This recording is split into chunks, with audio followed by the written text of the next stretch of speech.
Hey, what's up, everyone? This is Gary A. Swaby, and you're now listening to episode 8 of the BookCast.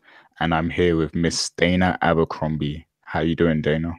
Hello, everyone. I'm doing great. Excited to talk about this month's topics and books and everything else. Indeed, me too. I definitely want to hear about what you've been reading because it sounds very interesting. But yeah, before we get into what we've been reading, there's a few, topics that we kind of want to touch on, for a few minutes.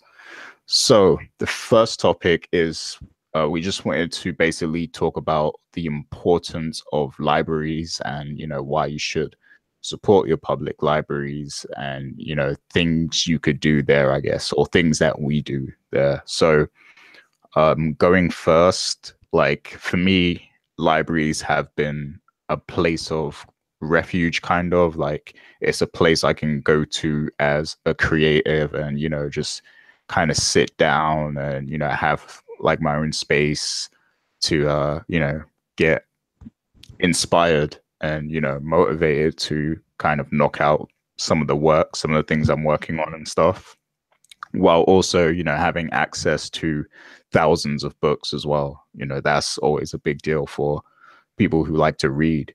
I do admit that lately I haven't, been in discovery mode as much in terms of going to libraries and looking through the books that they actually have there. I used to do that quite a lot, but lately, because I've been buying books, I tend to just, go to Amazon and just buy the book if I want to buy it, kind of. So I haven't really been exploring the books that are, on offer at the library, and I haven't really been taking any books out from the library.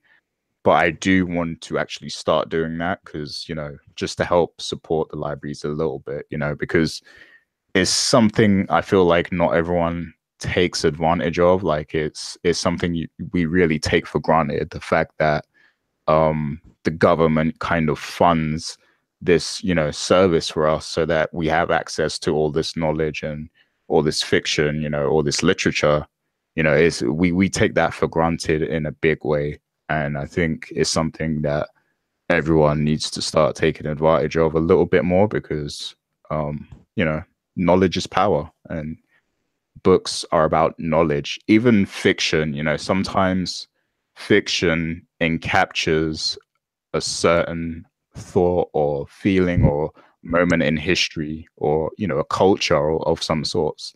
Like a lot of fiction comes from reality. So there's a lot to be learned just from reading, fiction.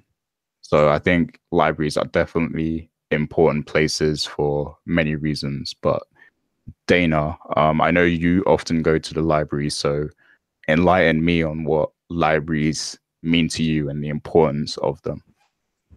Well, it's multiple levels. One is, it's a great way to save money. And it's also promoted by authors. Stephen King is a very big advocate. So is Neil Gaiman. Very big advocate of going to libraries. That's how you're able to discover new works that you've never heard of or seen before, just by browsing and looking and seeing what's going on. And you have the opportunity to have knowledge for free. And as someone who's an African American, if you studied history, you know that that's something that was denied for so many centuries to African Americans, is just the basic ability to read.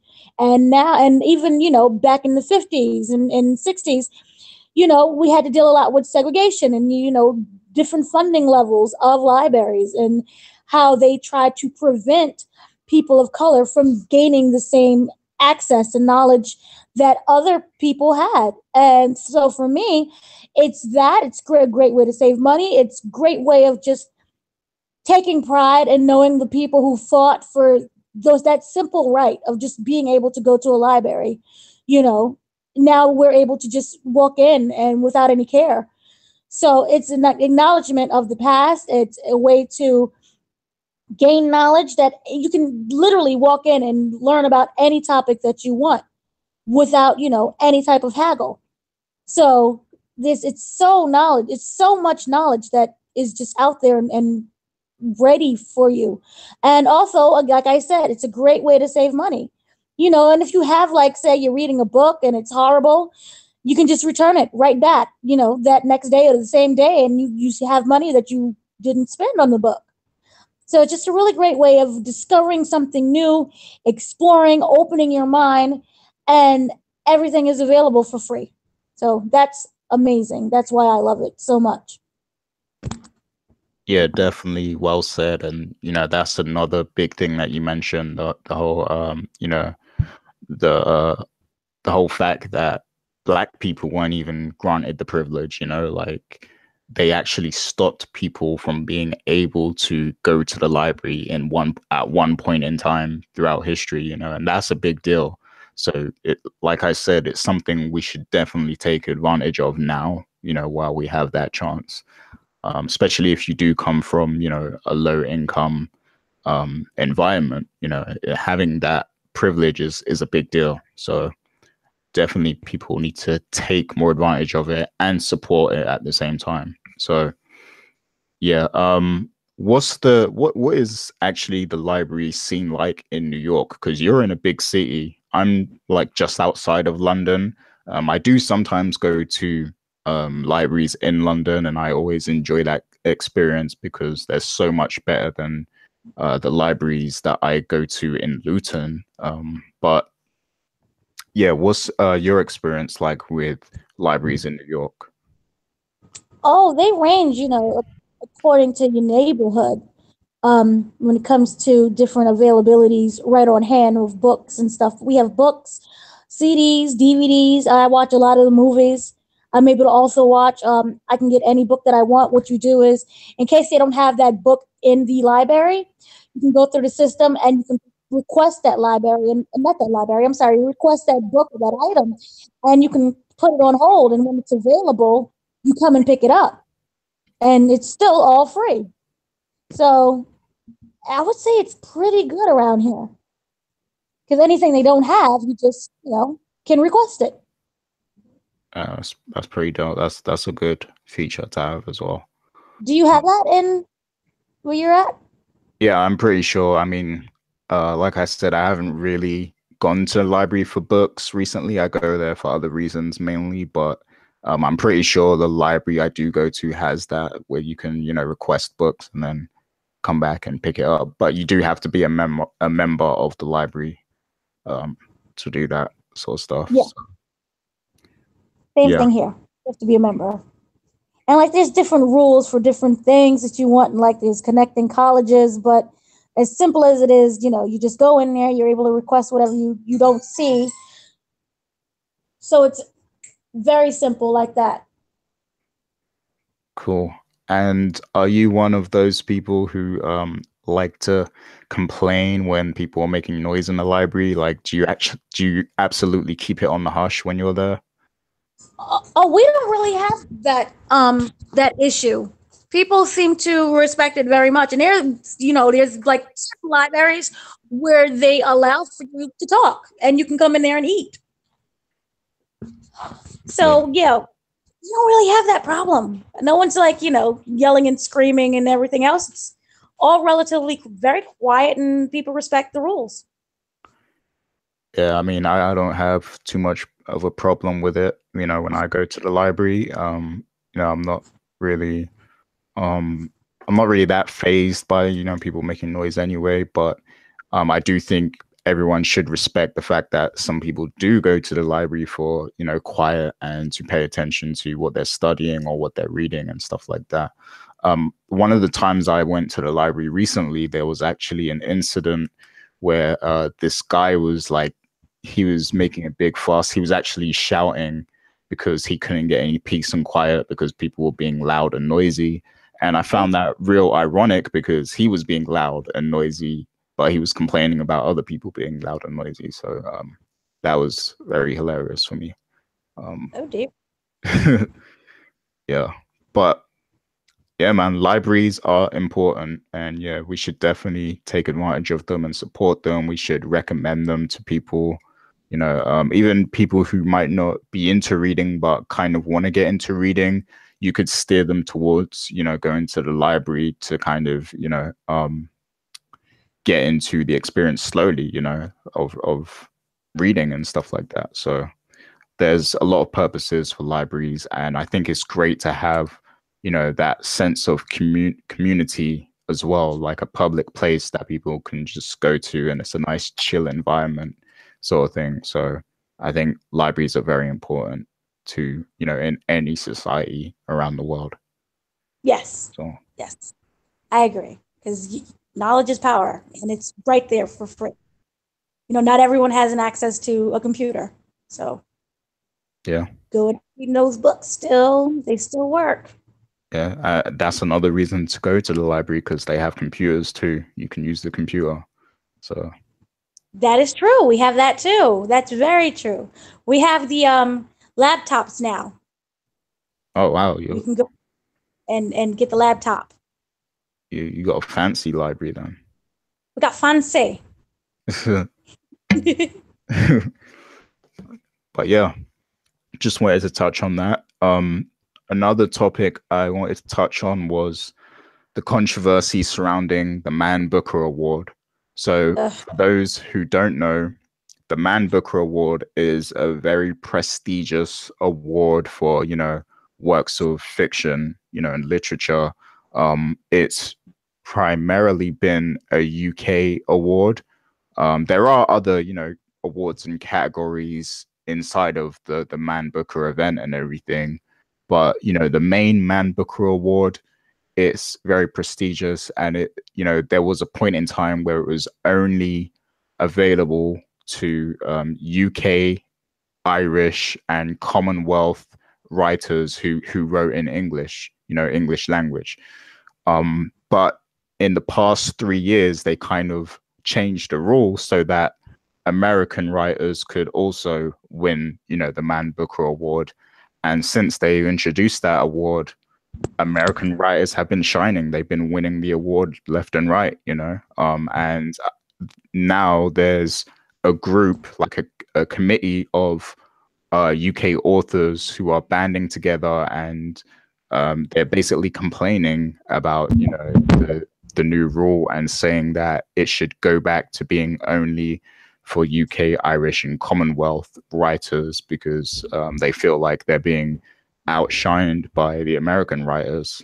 So that raises a lot of discussion. I definitely want to ask, do you feel, Americans should be able to win the award? Are they deserving enough to win the award? Now, keep in mind, there are loads of other awards that can be won for writers and authors and everything. But this is, the Man Booker kind of pitches themselves as the top prestigious award. They kind of want to be like the Oscars of books, basically. So they're mad that they're basically not good enough to win an award. I'm sorry, that's hilarious to me. They're actually upset. So they opened it up. And now that all of a sudden that Americans are winning everything, they're hating on the winners and want to stop they shine. That's hilarious to me. No, I mean, step your game up. Write better. It's as simple as that. Yeah. Nobody demanded, like, from what I understand, no one demanded that they open it up to Americans, right? Well, funnily enough, some of the authors that are now campaigning for, it to be UK only, they were actually instrumental in the change occurring in the first place. Like, one of the authors actually wanted it to open up to America, but now he's changed his mind all of a sudden. So it's an ego thing. It was like, yeah, we can be better than Americans, so let's open it up to everyone. And then they started losing, and then they want to change it back. That's funny. Yeah. Oh God. You could see it that way, yeah. Basically, they was like, oh, let us outshine everybody and show you how great our writing skills are. We're gonna beat the Americans. So no, leave it as it is. Stop hating. Just write better. You guys opened it up in the first place. I'm pretty sure that, like, Americans wasn't sitting there saying we demand to be a part of the award, from my knowledge. So no, you guys caused this situation to begin with. So deal with your consequences. Live as losers. Write better. Oh, first of all, that was a very interesting accent there. I like how you went in and out of it. That was very interesting. Um, Thanks.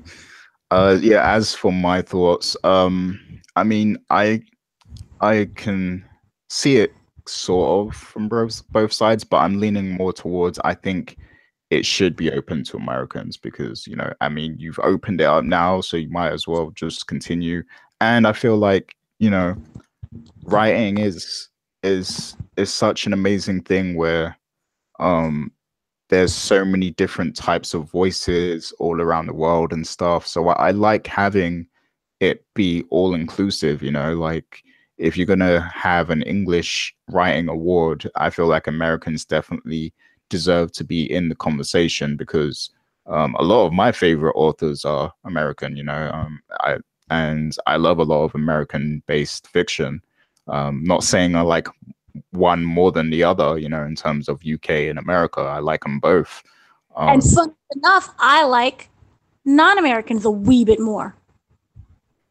yeah, yeah. So like, I think what I like about it being open to everywhere is that, you get to learn about writers all over the world, instead of just from one place. Because I think that's quite boring just to, learn about writers just from your own region kind of thing. Like, I want to learn about writers from everywhere. So I like having it be international. I think Marlon James, no, not Marlon James, sorry.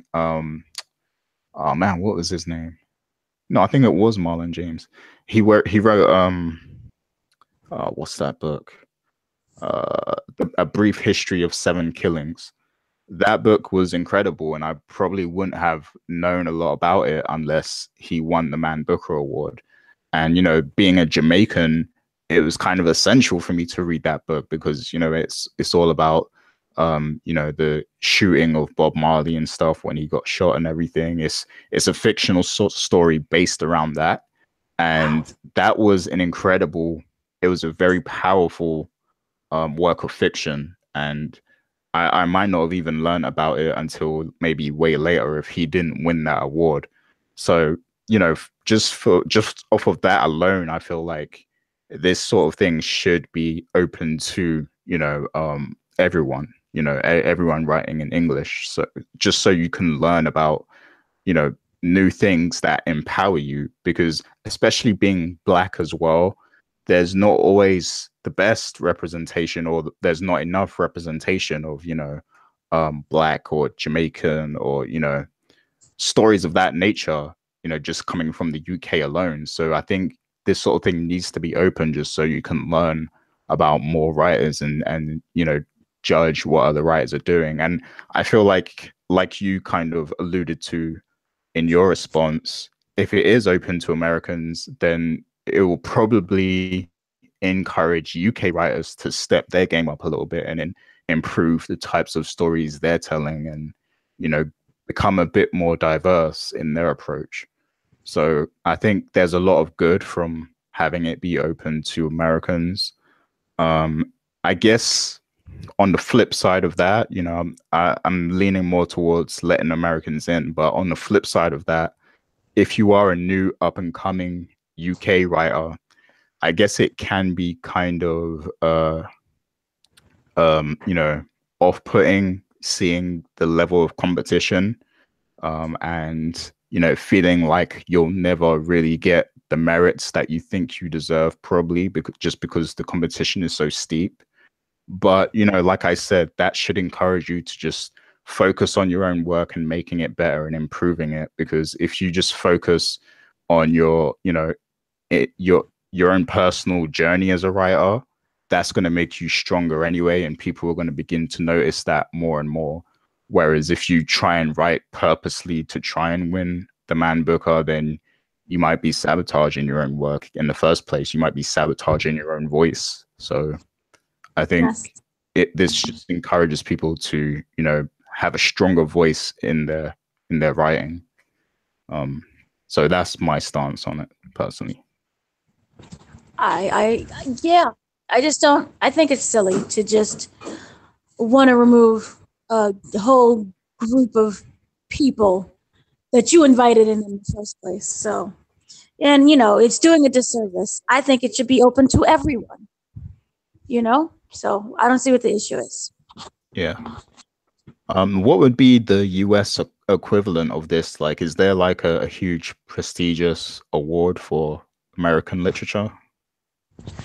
There is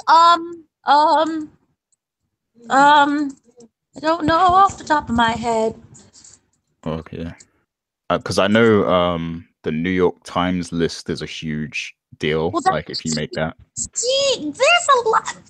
The thing with that is it lost its credibility for me personally. Remember that whole incident? There was that book that magically appeared as #2 on the Yeah. bestseller list. Yeah, I remember. And find out they was buying their way onto the spot. So for me personally, that lost my whole like credibility. But we do have in America, we have the National Book Award. We have the PEN American Award, which is very good, like a very big thing here. The PEN Falker Awards. We also have the American Children Literary Award. I know I was watching a couple award shows, and that's where I came up with my whole list of books that I wanted to read. But in America, we have a lot. So we don't have like just like a #1 thing. We have like a couple that are pretty big. Yeah. But yeah, and they're open. And remember, I think the biggest one is obviously, the Pulitzer Prize. Oh, okay. Yeah, I know that one. Yeah. Yeah. I mean, yeah, that's the PGOT if you people aspire to be big time writers. Mm. And a handful of people have got that achievement. So, yeah, and then we have the National Book Critics Circle Award. And then the National Book Awards. So those are like the top main one. Okay. I guess I need to do more research on those to see, what the criteria is there. But one last thing I wanted to say about the Man Booker. They have always had an international award, in addition to the main Man Booker Prize. And I will say that, the Vegetarian actually won the international prize in the year that, that was released. And I feel like if the rules had been different then, because obviously if Americans aren't allowed to win the main award, then they would probably be stuck in international. And I feel like an American probably would have won that award that year when the Vegetarian won. And I feel like a book like The Vegetarian deserves that recognition. So I think having it be this way kind of it improves the international award, because now it's not just going to be Americans winning that award all the time.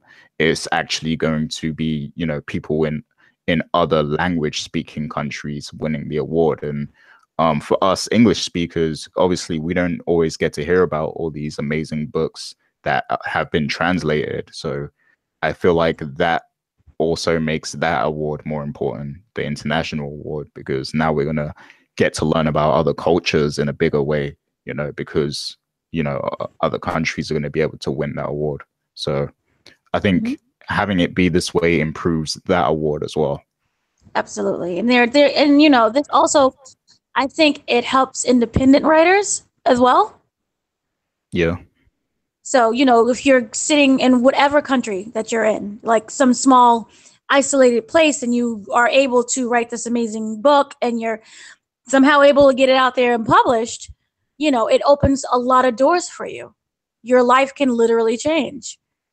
So I'm all for everything just being international. Just open it up to everyone. Give everyone the same opportunities. Yeah. And let's just say, because if you look at books in general as a whole, it's meant to educate us, right? To bring us into that person's experience, even if it's fiction, right? So we're able to learn a lot by that, but at the same time, you're going to close someone's experience solely based on the country that they came from. That doesn't make any sense to me. Yeah, I agree. I definitely want to hear more opinions on that. So if you are listening to this, definitely share your thoughts on it because I want to hear more perspectives, even people who disagree. I want to hear the reasoning behind, why people would disagree with that. But yeah, that's pretty much it for the main topics. So we're going to get into the fun right now and talk about the books that we've been reading over the past month since the last episode. And I'm sure Dana's list is a lot bigger than mine. How many Oh, do you have this month? it's not that big. No, it's not that big. Well, you already know. I tell you all the time what books I'm reading, and I like bombard you with messages of like how excited that I am to read something. My books that I have read, they're like only three. Three. So how disappointing is that? It's only three. I'm very disappointed. Well, it's not disappointing as long as you enjoyed them. But yeah, since you have the least, because I have, four here. Like I didn't actually finish every one of these, but I have been reading four. So I'm gonna let you go first this time. oh, oh gosh, you beat me by one. By one. Okay, I'm gonna start off with I have okay, I have two that are my absolutely like favorite ever. One is called The Perfect Nanny. I made you get it.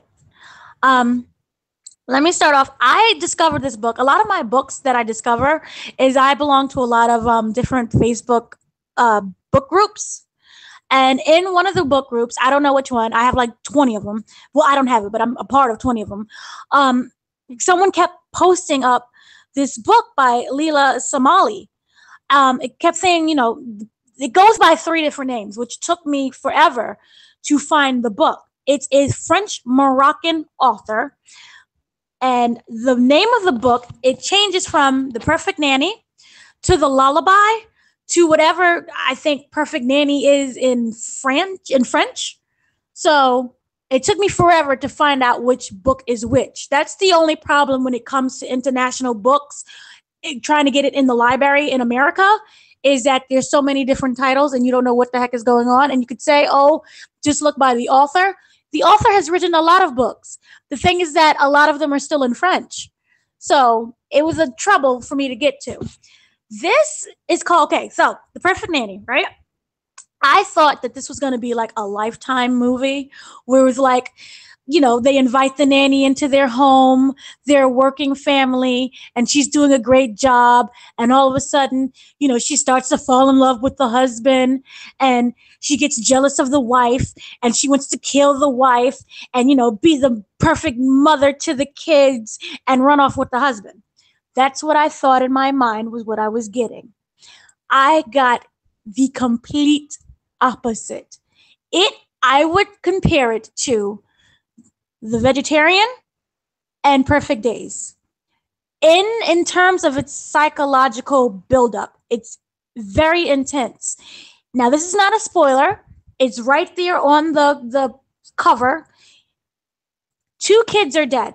Okay? It opens up the story with the violent death of 2 children and an attempted suicide. Okay? Then it starts from different perspectives of before the event happened.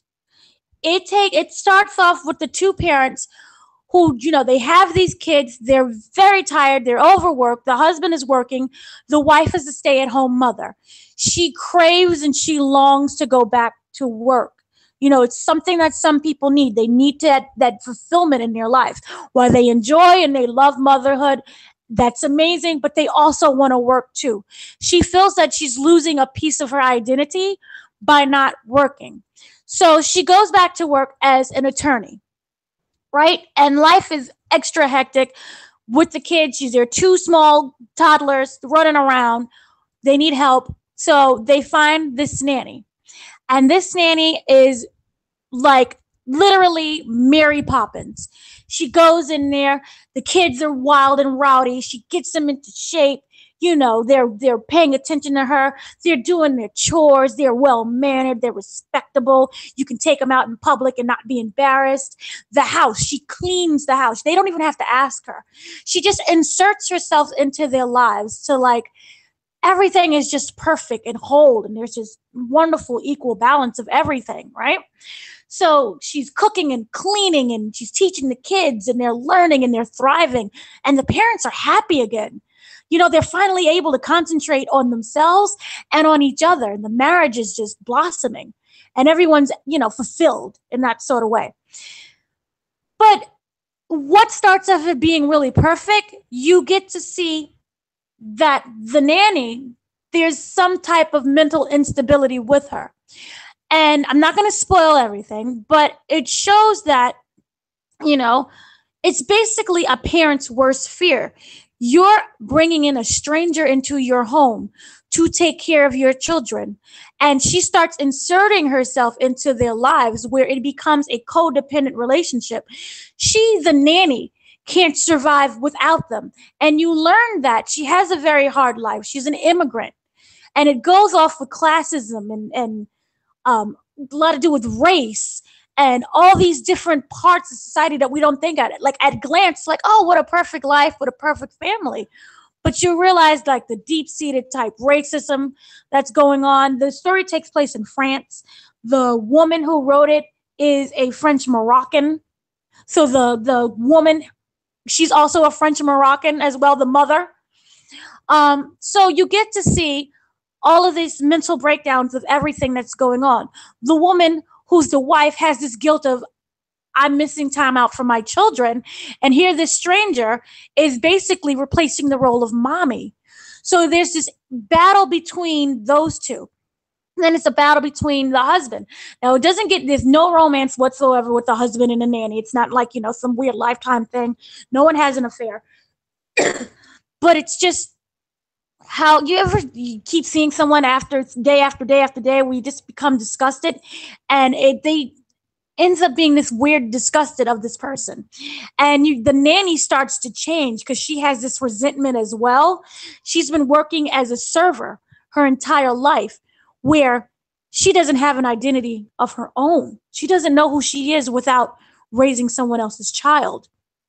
And so you get to see all these mental breaks everywhere. And the reasoning for killing the children is so screwed up, where it's one of those things where you just have to take the book and start throwing it across the room, which, to me is similar to what we talked about with The Perfect Days. That was one of those books where it's like, what? And you just have to throw it because you just can't believe what's going on. You can't believe the justifications for what a character is willing to do. And the author said that she was inspired by all of the recent killings that's going on in America and in France of nannies killing children. So it's one of those books where it's basically a parent's worst fear come true. And it's only 228 pages, and within those 228 pages, it's amazing. And it's won the French equivalent of basically, I guess, a Man Booker. It's won the Prix Goncourt Award. I'm pretty sure I butchered that, but it's basically a living nightmare, and it's beautiful, and it's well written, and you will fly through it, and it's one of those books that stays with you, and it makes you uncomfortable, and it makes you just look at people, with a different light. And I don't have kids, but like at the end of the book, I was like, where's the children? Somebody, I was like ready to like snatch up people's kids and protect them because it was just so hard hitting. So, So yeah, and I to a take movie. it you're never gonna hire a nanny then if you have kids. I'm not having children. That's how you prevent everything. You don't have kids. Fair enough. Prevent by not having children. But no, I wouldn't. I'd know. It really makes you question, who it is that you're hiring. And it's called The Perfect Nanny. She is perfect. All of her recommendations is perfect. She literally comes in and she changed people's lives. So, it's just so screwed up. But yeah, it's one of those. It's an amazing book, absolutely amazing. And it's taken all over France, and it's going to be 2 movies, one in French and one in American or English, basically. Okay, yeah, I definitely need to check that out then, especially since it's like so small.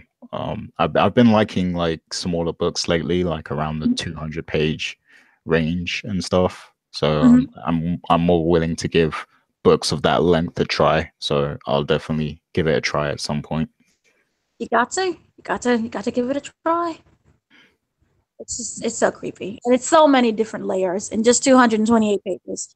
It takes it's everything. Like there's a whole thing about racism, and you don't want to hire um, foreign speaking nannies because they fear that their children will be basically attached to that culture instead of their own culture.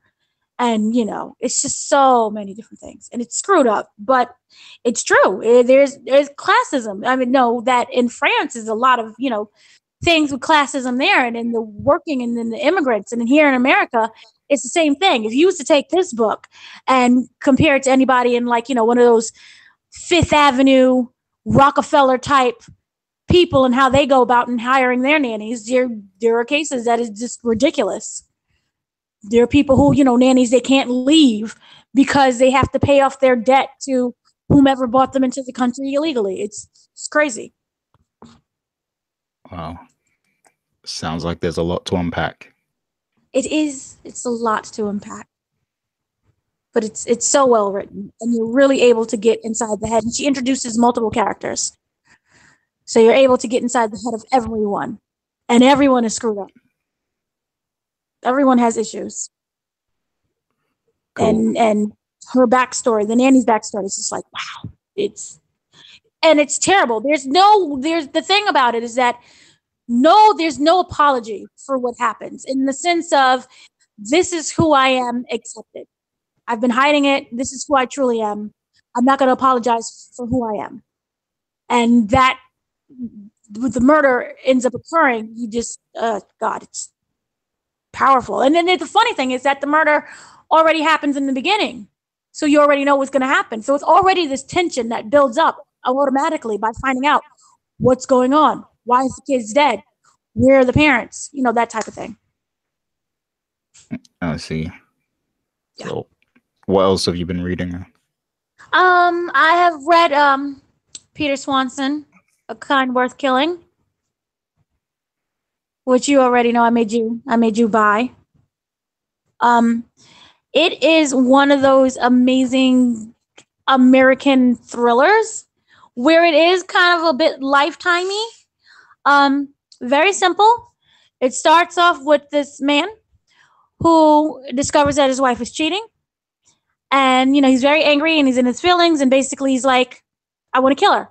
He meets this woman at an airport. And of course they're like, okay. He tells her, his idea, and, you kind of laugh it off. But come to find out, she's dead serious. And she's like, oh, okay. Well, I want to help you. And so they go about trying to kill the wife. And you find out that everyone involved has an ulterior motive, and that nothing is what it seems, and that everyone is basically terrible people, and they're all liars. And so it's a lot of revenge and a lot of plot twists that occur. So it's just really, really screwed up. Does the husband end up making the woman killer his new wife? See, I can't even go in and explain that to you because there's so many twists that I will say this. No. I will say no. Okay. I will say that there's about like 20 deaths in this book. 20? Wow, they're supposed to only be killing one person. What the hell's going on? See, what had happened was it starts off, like I said, it starts off simple, like, hey, I want to kill my wife. And he doesn't even go to her and is like, can you kill my wife? It's just something like, you're drunk in a bar at an airport and you're like, you're crying hysterically, my wife is cheating on me. I want to kill her. And the girl is like, I understand. Let's kill her together. That's terrible. And you come to find out that she's dead serious. And there's a reason as to why she's dead serious about killing this stranger's wife. Oh, And she's definitely dead serious. everybody's dead serious. Everybody is literally dead serious. And that's all I can say, because there's so many things that go on. And even though there are multiple characters, there's about 5 different perspectives. Even though there are multiple characters that you never get confused as to what's going on. The story itself is threaded together so wonderfully, and there's a lot of backstory and there's a lot of history that you have to unpack with these characters, because there's a lot of different things that's just occurring. So, yeah, Peter Swanson, if you love thrillers, all of his thrillers, I know I got an advanced copy of one of his upcoming ones. Also, he writes, everything he writes is about murder. But one of the things that I got, I'm trying to remember the book, All the Beautiful Lies. That's upcoming. It's coming soon. He just recently released Her Every Fear, so you can hear like thrillery. Everything's thriller and secrets and everything is going on. So he is one of my favorite psychological thriller authors. So that's what's going on with that one. So I recommend that one. Another one I've been reading is called The Party by Robin Harding. Again, as you could tell, there's a theme. I love my thrillers. I love my psychological stuff. Very simple. It's about a couple. Their daughter is turning 16. You want to throw that nice little sweet 16 party for your daughter. And, nothing crazy. This is not Project X. This is not some big wild party. This is not a fraternity. Invite a couple friends over. We're going to have some pizza, some organic snacks, some sparkling water, non-alcoholic beverages. Very simple. Nice little 16 thing. Well, basically, I can say that someone dies at this very nice, sweet little 16 party. And through that death, you get to see just how terrible of a family you're reading about, and the secrets that they hide, and they've been hiding up into this murder. So it's like about, murder brings out the worst in people, and it just seems to reveal all about everything. And then, you can say, oh, somebody's cheated. Yeah, well, that's predictable. We all know that. But there's, without spoiling much, it is a bit more than just cheating, and a bit more than just angry wives and, having to keep things from your children and put on that happy, we're together face. You get this tension from the very beginning that this family, they're not happy. Everybody's just faking it. And if you fake it long enough, you end up just going with the flow. And even though you have that kind of hatred for that other person still there, you push it to the back of your mind where they're able just to be tolerable. So it's a lot of things that you have to go on with parents that, they want to stay together, and they use that stupid thing, stupid reasoning of, let's stay together for the kids because, it's best that the kids know that we're happy even though we're faking everything. So it's one of those type of books. But someone dies, and the daughter, she's like, I need help. And the parents have to make very hard choices about what's going on. Interesting. So, And like, and oh, yeah, Karen. No, no, Karen. no, go. Oh no, and then like briefly, ha ha ha, briefly, I have been diving into the book The Flight Attendant, which is again another psychological thriller. Like I try to read, happy books, and I do, but they just don't have that same impact when it comes to psychological stuff. I'm sorry, I really am. But Flight Attendant, once again, and all books that I've been reading, by the way, by the library. What? So Flight Attendant, basically, it's one of the bestsellers. Very good book. It's about this woman who is a raging alcoholic who works as a stewardess, right?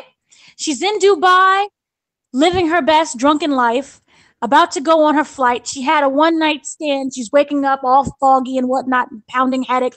Oh my God, I got to get up. I got to go to work. So she could, she's getting up. She's getting ready to go to work. The man that she had her one night stand with, guess what? He dead. Just in bed, just dead. Oh, Covered in, he dead. And she flips out. And what makes it worse is, she doesn't remember anything that's going on. must have been a good night. She's like one of those blackout those drunken alcoholics that just completely black out. So she can't remember nothing. She just knows that she met this guy. Somehow they ended up in a hotel room and then now he's dead. So she's in another country. She's in Dubai, which makes it extra worse, right? And she's a female, which makes it extra, extra worse. So she does what any other person would do. She flees the country. So she's fleeing and she's getting on her plane and she's on her flight. She's a stewardess, so she works there. So, she's able to use it as like help as like a cover up. Like, I'm able to go in and out of different countries. So it works. But the police somehow they're able to track her down because, we got surveillances, got the hotel key going on. There's a lot of ways to identify somebody who's been in a hotel. And so it becomes this huge international mystery. And she's determined that she didn't kill anybody. But then again, she's like, well, I don't really know because I'm kind of, a blackout drunk. And I would say that it's similar to, remember the girl on the train? She dealt a lot with alcoholism. And remember, she was also blackout drunk and she was like, oh my God, what happened? Everyone's dead around me. So, but it's not like that at all. Those are literally the only things that they have in common is that they're both raging alcoholics and someone's dead. And they're covered in blood. That's it. This one, I would say, is more daring. While I love Girl on the Train. I read it in 2 days. I know there's a lot of hatred for that book. There's a lot of hatred for that movie. But I read it in 2 days. I'm sorry. I loved it. I enjoyed the book. The book was good. Enjoyed it so much. But this here is like, it's like, well, Girl on the Train was like for younger audiences. This one here is like adults. This is like a more grown up, less, I don't want to say predictable, but it falls less into that wish-washy narrative. This one is just, it really takes you and it grabs you right away. And it's just so screwed up and different stuff that happens. So that's what I've been partaking in. Fair enough. Sounds like an interesting set of books there. Which one would you say you enjoyed reading the most? I'm sure you enjoyed them all, but which one is that one standout? It's one of those books that just stays with you. The Nanny? The Perfect Nanny or The Lullaby, whatever it is called, it also in the one in French. Remember, there's like 3 different names. That is the book that stayed with me. And also, but it goes to Nanny, then The Kind Worth Killing. Like The Kind Worth Killing, I'm still like, whoa. Because when you get to, there's so many different plot twists in The Kind Worth Killing, but it's not stupid. Like that book that I really, really hate, The Couple Next Door, where there's like 80 different plot twists to the point where it's just stupid and you're no longer interested in the story. And you're like, oh, the cat just did it. You just don't care anymore. This here, with The Kind Worth Killing, it has plot twists, but it drives the story. And it's also something that you didn't see coming.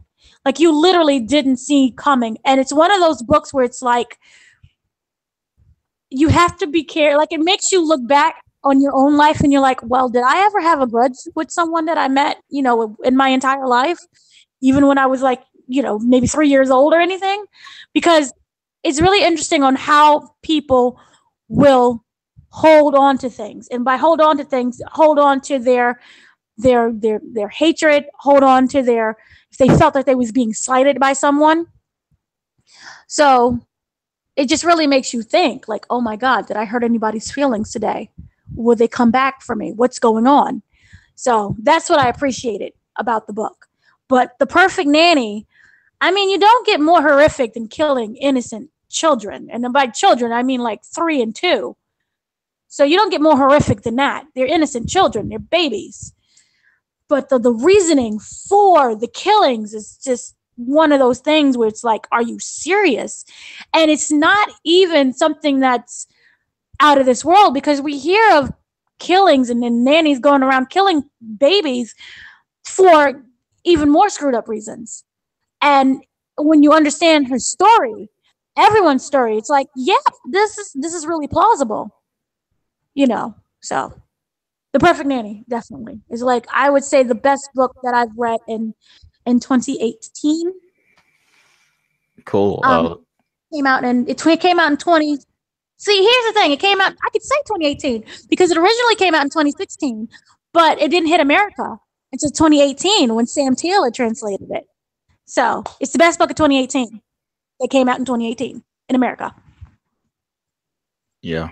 Yeah, salute to all the translators out there, because they make it possible for these amazing works to be available for us. So It's true. And my they two definitely favorite ones were, from other countries, was Brazilian, The Perfect Days, and The Vegetarian, which was Chinese, no, South Korean.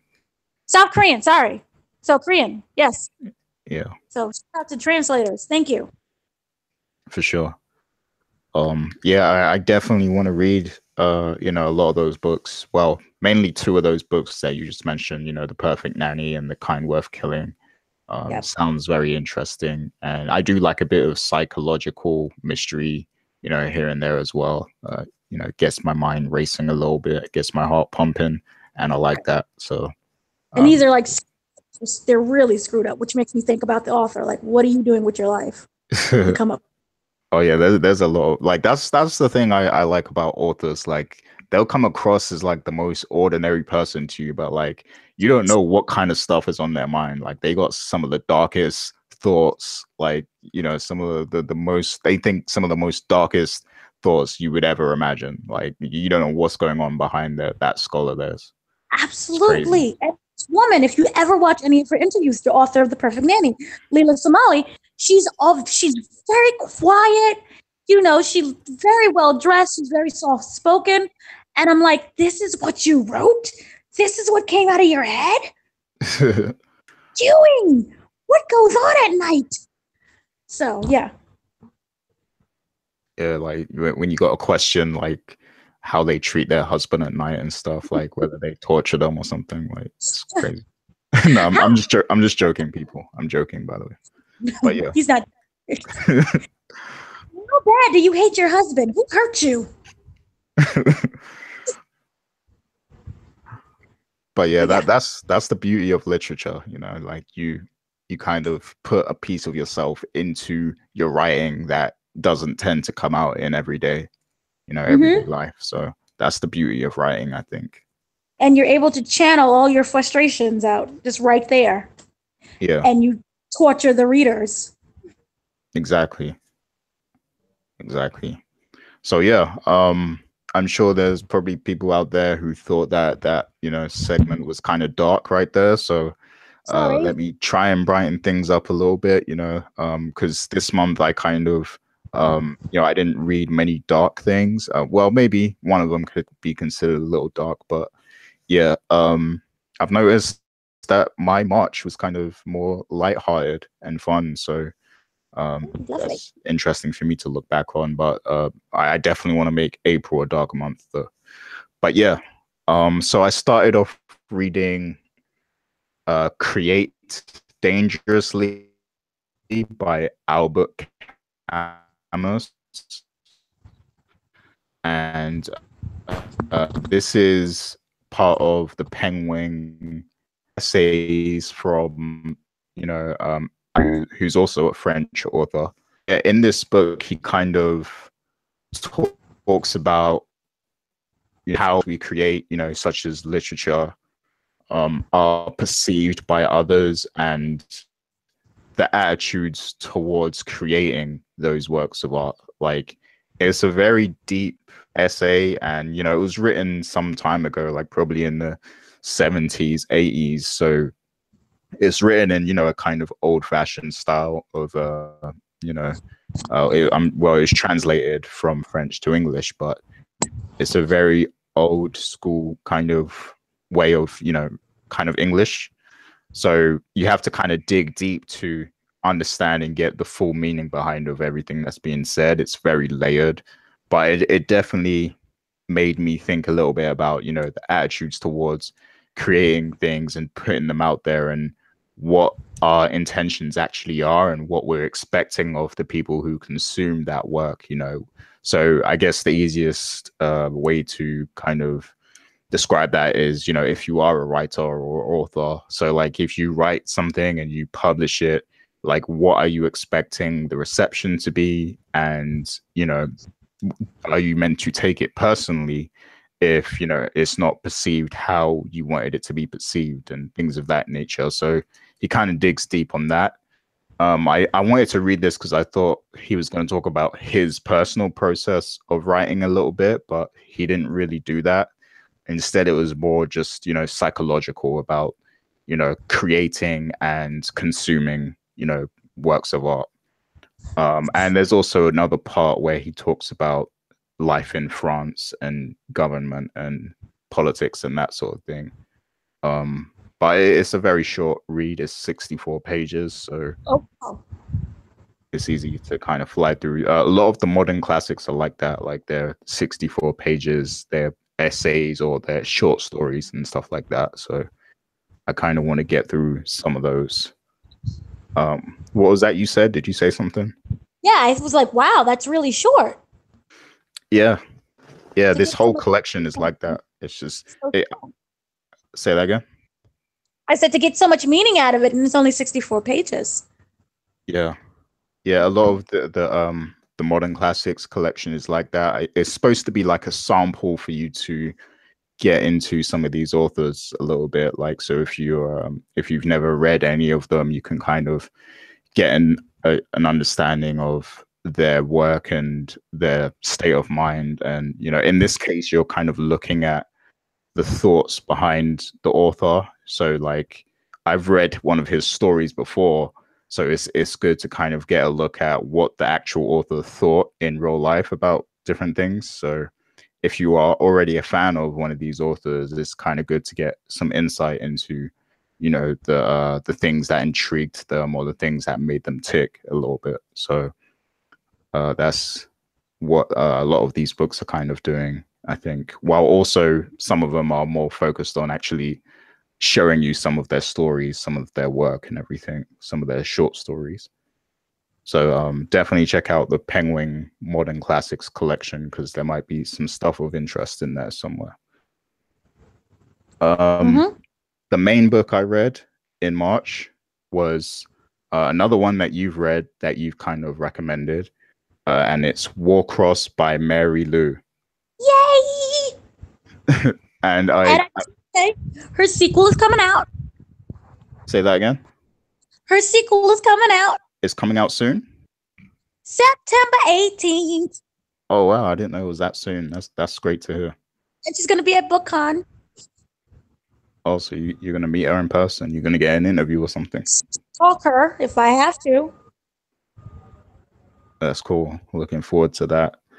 Um, yeah. I deliberately wanted to read the book in March because Ready Player One is coming out and everything. So, you know, I just thought it would be a good month to read something that's kind of, you know, that same kind of genre and everything. Um, and if I compare it, well, I'm not going to compare it to Ready Player One throughout the whole review or anything like that because they are two separate things, and I want And one, everyone should understand that. But you know, they're in terms of the concept, there are similarities. So I will say that, um, you know, when reading Ready Player One, I enjoyed it for its concepts, but the actual writing was very lacking. This book, the concept was great, and I feel like the story is done really well for the most part.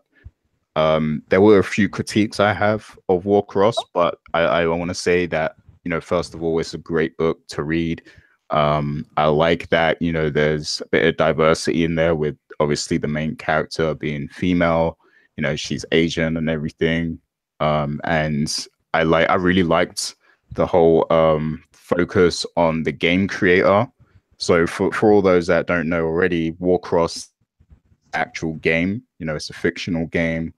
They access it using a VR headset called the Neuralink, and in the in the story, basically, the main character, Amika Chen, who is a hacker and a bounty hunter, she's kind of struggling to pay her bills, pay her rent, and everything. And she has to she has to pay her rent, otherwise she's going to be thrown out within a matter of days, basically. And a bounty hunt that she kind of took on falls through, like it slips through her fingers, basically. And, you know, basically she's down on her luck and she's about to get thrown out. So she decides to just, you know, give in, and she watches the opening match of the Warcross competition, which is basically like an esport and everything. So, you know, you can access it via the Neuralink, you know, in VR and everything. And she actually sees she has a hacked version of the game, first of all, because she's a hacker. So she hacks her device and she has like a hacked version of the game that allows her to do certain things, you know. And she sees a rare item inside the Warcross game, and she decides to go for it. And somehow she glitches and finds herself into the game. Like she puts herself into the game, and that creates a lot of controversy and chaos. You know, she does try to exit. Say that again. She glitched in before, but this time everyone can see her. Yeah. So she's glitched in before and everything, but this time everyone can see her. And because of that, you know, she gets called into the Warcross creators office and everything in Japan, and she's scared because she thinks she's in trouble and everything. But actually, the creator of the game Warcross, Hidero, he actually wants to hire her to track down another hacker who he actually sees as a threat. So he's seen what Amika can do, and he wants to use her to track down this other threat, you know. And they go under this disguise that she's going to be a player in Warcross because they don't want people to know publicly what they're doing. So she has to enter the Warcross league as a draft. So one of the teams drafts her, and then from there it kind of kicks off the whole adventure of her trying to track down the other hacker and everything. And there's a lot that unfolds from there. So yeah, like I said, it's a very interesting book. I will say I liked how they described the dark web. Now, the dark web is a place where, you know, the hackers and kind of you know, the what was the right word? The basically the hackers and, you know, the people who know how to manipulate, you know, code and everything. It's like the black market, basically. They're able to access this dark web. And I like how that was explained more so than the actual Warcross game itself. I feel like sometimes it's hard to visualize what's going on in the Warcross game when the games are happening. So I was more intrigued by the whole dark web aspect of you know, the Neuralink and everything. And my main critique is probably I think some of the characters are bland, mainly like her teammates and stuff. Like they're not really fleshed out as much as I would like. I'm sorry. That's just how I feel. Like I feel like some of the characters weren't as fleshed out. You know, mainly the teammates and her friends and stuff like that. But I will say Hidero was done really well. Like he's the standout character in this. Like the game creator Hidero, he was done really well, and for good reason. I'm not going to go into why, but yeah, uh, he was done really well. There is a romance arc in there, and I was hoping that that wouldn't just be a cliche, cheesy thing, but it's not. Like I like where it goes and everything, and Serious? how it ends up. I hate it. Really? Well, I'm just in terms of what happens, I kind of like I think it's okay. But if it was just going to be what it was perceived to be, I think that would have been cheesy. Like, but we will talk more about that after because I don't want to give spoilers. But yeah, I think it was okay. So you mentioned that the next book is coming out in September, and I do want to say the book kind of ends on a cliffhanger, but it leaves me interested in where the story is going to go next because a lot of possibility opens up, and I feel like the scale of the story has, kind of expanded a lot now.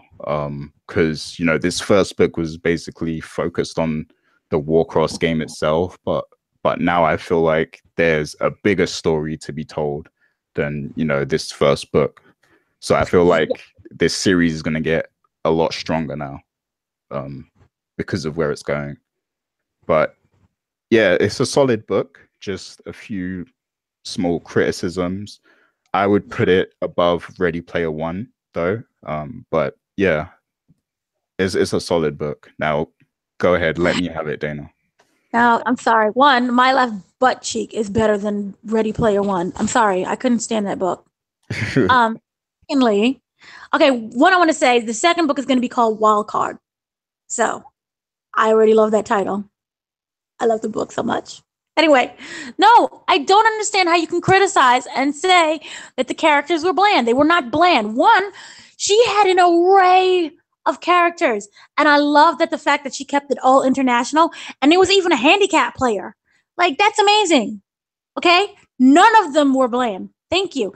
They all had their wonderful backstory. They all had their own interactions. They had the twins. They had random little love story things that was going on. They had teenager, hormones and feelings. So no, none of them was bland at all. That hurt my heart that you said that. The whole little romantic scene, even though it's like very small, that happens in his house. I hated that with all of my heart. I Yeah, hated that so I much. hated it at first, but then, with how it ends up, I'm like, okay, I'm kind of okay with it. You can keep them as besties and still have had the same impact at the end. I don't need to see the hormones racing and people making out. There was no reason that I needed to see that. And I guess that's because, some type of YA fulfillment. I don't know. I didn't like that. Also, her background, Marie Lou, is in video game design.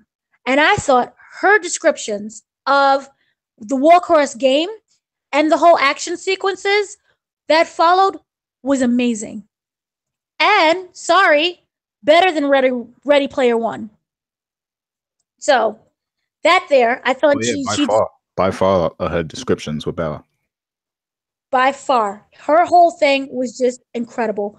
Also, now that you've read it, is it just me or did Hideo Atan? What was Hideo? I forgot his last name. What was the last name? Tatanka, I think.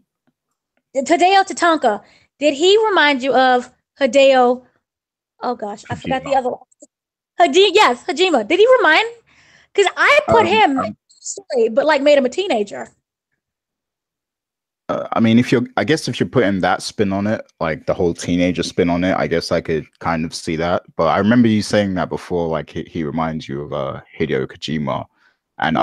I didn't see it all the way, to be honest. But if you are gonna put that slant on it of him as a teenager, then yeah, I guess I can kind of understand a little bit. But um, yeah, I Because I mean, just I don't think the real Hideo, I don't think Hideo Kojima is that arrogant for one thing, and that, confident and self-absorbed as the Hideo can't in the get book. he is at in life and be some type of pushover. So I see him behind closed doors as being arrogant and standing up to people and maybe a wee bit paranoid. We still to this day don't know what's going on with Death Stranding. So I can see him being like that type of character. Yeah, I For mean, me, I do see him being very consumed by the stuff he creates. I can see that. so that's how I read it for me. But yes, I love the book so much, and I have to thank Penguin Random House for sending me that random copy. They, So they, they better send me that too. I'm gonna be on their case. London yeah. Book Fair is in 2 weeks. I'm gonna be on their case. Oh, you have yours in 2 weeks? Yep. So yeah, I'm gonna try and make that happen. But yeah, definitely a decent book. If anybody's into the whole VR fiction kind of thing. Descriptions. The Say that again. city, the descriptions of the cities. Oh yeah, yeah. I mean, Shibuya. I like because I played Persona 5 recently. I like that the book is set in Shibuya because that's like now an area that I want to go to. So the fact that, the story's based there was extra interesting for me. She grabs you. She literally can take, because it starts off with New York City. So she can take you into these cities and you travel all around the world and everything feels like separate place and a separate culture and all these separate locations. So she definitely, I loved it. For sure. Yeah, definitely a cool book. I'd put like it's definitely an above average book. So if you're into How? that, I'll say this though, if you're not really into, books of that type, you might not like it. It's kind of a niche genre, the whole, because you can't really just say it's a good sci-fi book because it's not that comparable to other sci-fi books. It's kind of like its own niche a little. So not It does everybody will enjoy connect to it. her series, but okay. Just a wee Yeah, bit more. I mean, I don't think it's a niche. yeah. I don't think you're not every reader is gonna enjoy it. I think just because it's more of a geeky kind of sci-fi. So that's my I thing. beg But you. it's a good book. It's a good book. If you are into that, then definitely read it. Or if you're not into that and you want to explore something different, and also if you're a fan of hers, it connects to her other book series. So, yay. Yeah. Mary Lou is definitely a great writer, I think. Like I think she has a long career ahead of her. So that's another thing I want to say. Because she wrote what was the superhero book she wrote? Batman Nightwalker was one of my favorite books. Yeah. I read that earlier this year. Her version is incredible. I Yeah. loved everything about it. There you And go. her understanding of how technology works is just it's very captivating. It's very accurate and it's very good.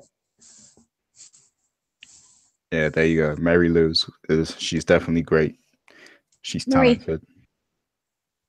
Um, so yeah, moving on, I also read 100 Bullets, book 4, which is a graphic novel series that I've kind of been reading it for a couple years now. And yeah, this is book 4, and so I have one more book to read of this.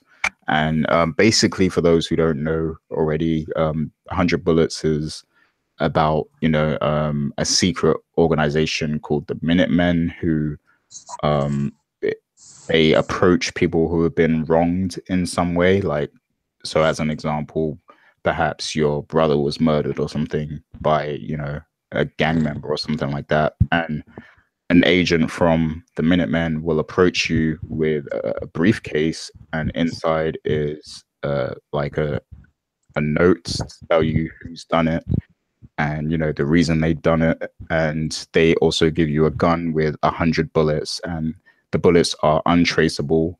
Whenever they're found at a crime scene, the case will automatically get thrown out, just because they're a government organization and they're connected, so they have that power. So they give you the moral choice of whether you want to settle the score, basically. And the series just kind of follows that, and where I'm at in the story now, it's kind of become more of a political thing to where some people want to shut down the Minutemen organization and stuff like that. So it's starting to get a bit serious where I am. But yeah, definitely a good series. It's written by Brian Azzarello and it's illustrated by Eduardo Riso.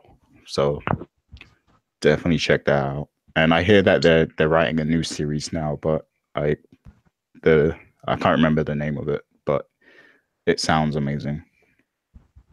And lastly, I started reading a book called Six of Crows, which is kind of like a fantasy series. Well, not a series, it's a standalone book, but it's about a heist, basically. And I kind of just started reading this, so I don't have much to say yet, but so far I really like the writing of it. I like the style of it. So yeah, I'll have more to say later on, maybe next month. But I just started reading it after finishing Warcross, so I'm on like page 60 or something like that. So not too much to say about it yet, but so far so good. That's good. Yeah. So yeah, that was my month of reading. Definitely Warcross is probably the standout book there, but yeah, a lot of great stuff. So moving on to next month, I'll go first. The book you mentioned, The Kind Worth Killing by Peter Swanson.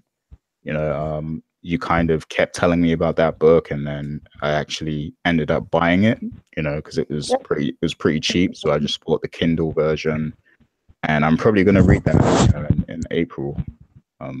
And based on what you said, I'm kind of looking forward to it. So yeah, I'm bombarded with messages like around the clock.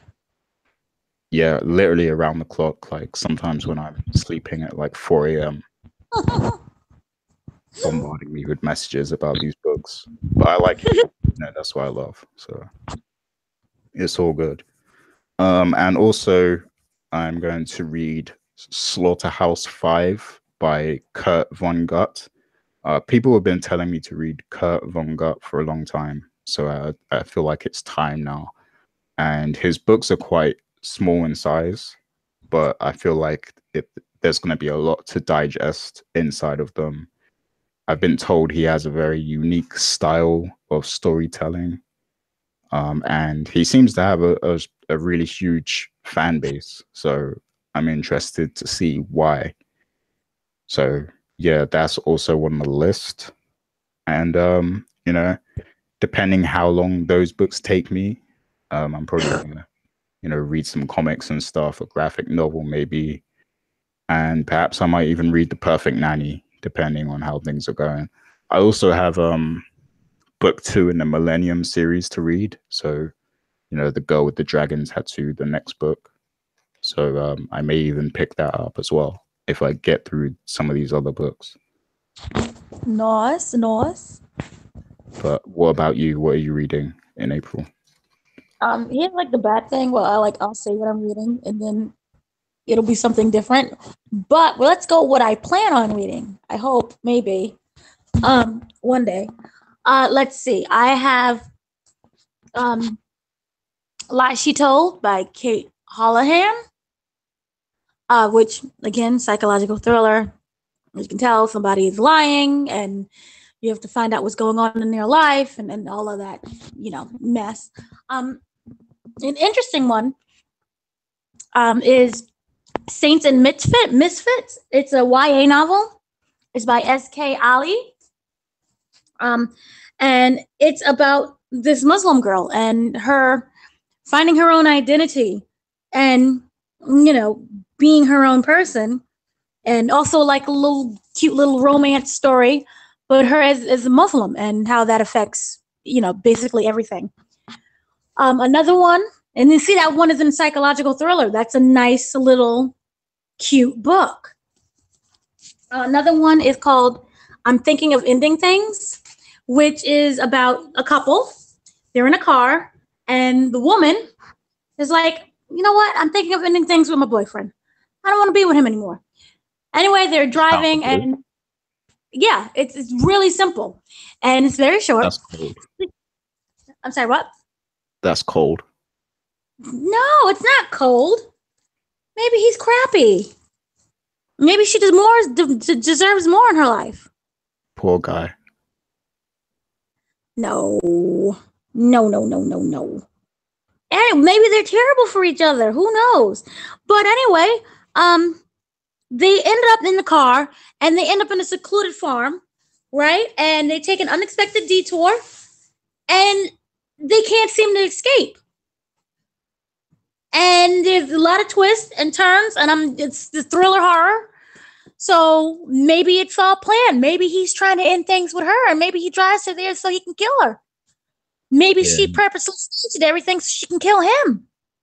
Maybe there's a serial killer out there. See, you don't know. And that is the beauty about it. And again, it's very short. And the shorter the books are, the more they tend to be really amazing. It's only 210. Nope. Yep. 210 pages. So I'm expecting something good. Another one is If You Knew My Sister. Basically, it's about two sisters, and how one sister does her best to escape from the family, from her really toxic older sister, and through a series of events, she ends up coming back home, and her sister is basically very toxic, and there's a lot of web of secrets that's going on, and you have to find out why she ran away in the first place. So that's what I hope to read next month. Awesome. Sounds interesting. Definitely that I'm thinking of ending it one. That sounds intriguing. I'll bombard you either way, but it sounds so different. And it was recommended to me. I was like on some random video, and it kept saying, I'm thinking of ending things. The book is amazing. It's amazing. It's amazing. And a lot of people kept chiming in how great it is. So I hope it don't suck. That's my only thing. Don't suck. Please don't suck. I'm sure it'll be cool. But yeah, as I mentioned earlier, I will be attending London Book Fair, which happens in 2 weeks. So yeah, definitely let me know, people, if there's anything in particular, if there's any publisher you want me to visit and ask about a certain book, it's definitely going to be the place to make those inquiries. And I'm also going to hopefully connect with a lot of indie authors as well that are trying to get their works out there, and see if I can discover, any new potential classic books and stuff. So I'll be in the trenches in 2 weeks. So I'm looking forward to that. Can you ask James Patterson why he no longer writes his own material anymore? Has he not been asked that before? Well, can you re-ask him? That's if he's even there, because, he is an American. I'm not sure if he's... They know who he is in London, right? Yeah. He might make an appearance. That doesn't mean he's going to be there. Oh, boo. But yeah, I mean, he doesn't even have to write. Like, can we be mad at him for not writing? Yes, we can be. If your name is still on something, and I don't care if you just have the outline and you have somebody else write it. Yeah, it counts. But he's open about it. Like, it's not like he's trying to pass it as he's writing all these books. Like, a lot of them are co-author, and I don't. Me personally, I don't respect it, but at the same time, he's such a big brand that his name is going to generate money. So just aligning himself with another writer is enough to make, enough money for both of them. Like, obviously he gets the larger amount, but yeah, that's business for you. It's just like Drake. Like, he clearly doesn't write every song, but his name, generates money at this point. So he's going to have co-writers and, things of that nature. So hater. I'm not hating. He's got, he's got some classics, like starting from the bottom, Hotline Bling, The bottom. The what? The bottom. The bottom, yeah. He started from the bottom. Yeah, a lot of British people are going to be mad at you on this show, I think. So sweet. It's so cute. Especially for the man book up. Sorry. But yeah, it's all fun. It's all fun and games. It's just laid back. So yeah, that's BookCast episode 8 for you guys. Definitely let us know your thoughts on all the topics, all the books we talked about. Let us know your suggestions on things you'd like to see us talk about in the future. And until next month, that's pretty much it. Oh, don't forget to let us know what you guys have been reading too in the comments. So yeah, shouts to everyone. Be sure to subscribe to us if you have the podcast app on iPhone. Just search, Reddit Talk Bookcast, and we'll come up. And please leave a review and a rating and everything, because that helps us grow. And yeah, that's pretty much it for now. See you later. See you later, guys. Happy Easter, everyone. Happy Easter.